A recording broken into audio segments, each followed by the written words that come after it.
இல்ல இல்ல ஒரு நிமிஷம், எங்களுடைய மாவட்ட கழக செயலாளர் முகத்தில் பிரகாசம் இருக்கான்னு கேக்குறீங்களே. 1000 வாட்ஸ் பல்பு மாதிரி இருக்காங்க இங்க ஒவ்வொருத்தரும். அந்த பௌர்ணமி நிலவின் முகமாக எங்கள் மாவட்ட கழக செயலாளர் முகத்தை நான் பார்க்கிறேன்.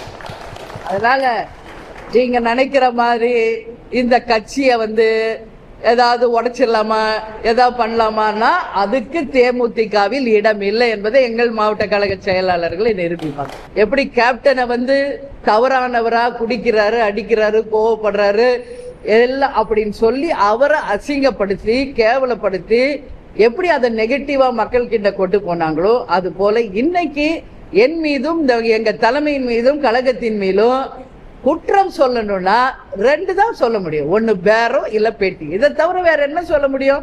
வேற சொல்றதுக்கு ஒண்ணுமே இல்லாததுனால இன்னைக்கு அதையே பிடித்து மறுபடியும் சொல்லிட்டு இருக்கிறதுனால இன்னைக்கு மக்கள் தெளிவாயிட்டாங்க. ஒரு கார் வாங்குற தகுதி ஒரு கேப்டன் குடும்பத்துக்கு இல்லையா? கொடுத்து சிவந்த கரத்துக்கு சொந்தக்காரர் கேப்டன். தான் சம்பாதித்ததில் 90% மக்களுக்காக உதவி செய்தவர் கேப்டன். அவர் செய்கிற ஒரு உதவிக்கும் பின்னாடி இருந்தவள் நான் என்பது இந்த உலகம் அறியும். அதனால குறை சொல்ற வாய் குறை சொல்லிக்கிட்டு தான் இருக்கும், கொலைக்கிற நாய் கொலைச்சுக்கிட்டு தான் இருக்கும். அவர்களுக்கெல்லாம் பதில் சொல்ல வேண்டிய அவசியம் தேமுதிகவுக்கோ எங்களுக்கோ கிடையாது என்பதை உறுதியாக நான் சொல்றேன். ஒவ்வொரு விவாதத்திலும் ஒவ்வொரு யூடியூப்ல ஏன் அதை பத்தி விவாதிக்கிறீங்க, ஏன் விவாதிக்கிறீங்க நான் இன்னைக்கு கேட்கிறேன். 0.5 கட்சி தானேப்பா? ஆமா 0.5 தான், விட்டுருங்கங்களேன்றா. நீங்க குறை சொன்னாலும் தேமுதிக தான், வாழ்த்தினாலும் தேமுதிக தான், உயர்த்து பிடிச்சாலும் தேமுதிக தான். அதனால வாழ்த்துவோர் வாழ்த்தட்டும், தூற்றுவோர் தூற்றற்றும், எல்லா புகழும் எங்கள் கேப்டனுக்கு தான் என்பதை இந்த நேரத்தில் நான் சொல்றேன். கேப்டன் பார்க்காத புகழா, கேப்டன் மேல் விழுகாத விமர்சனங்களா?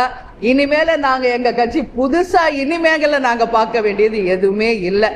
எங்க தலைவர் இருந்த காலத்திலே 21 வருஷமா புகழ்ச்சியையும் பார்த்துட்டோம், அவமானங்களையும் சந்திச்சிட்டோம், துரோகங்களையும் சந்திச்சிட்டோம்.